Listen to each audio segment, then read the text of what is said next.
2.nokta.com.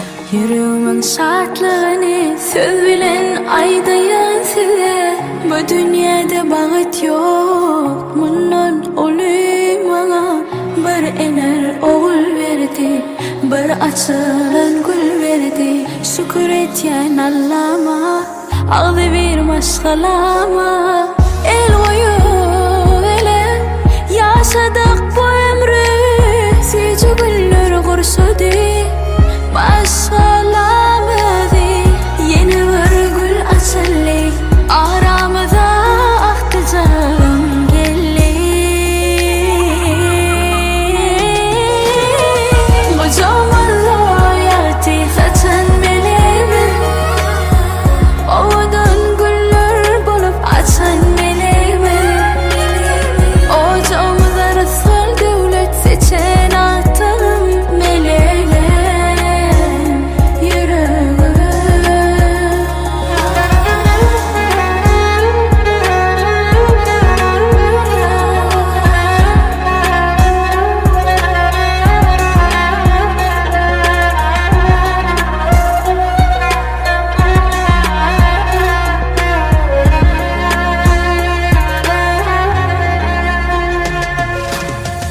Daşanılan bu yüzden artiyar men bence. Kocuğumda olalım siz menin dayanca. Edeminiz mehriniz var, ulak çözüğümüz var. Şükür etyen Allah'ıma, ağzı bir maşgalama. El boyu ele yaşadık bu ömrü. Sizce güller kurşudu, maşgalamadı. Yeni bir gül açıldı, aramıza aktı canım geldi. Kocaman royalty saçan meleğimi, ovadan güller bulup açan meleğimi. Ocağımıza rızkın devlet seçen altın meleğim yüreğim.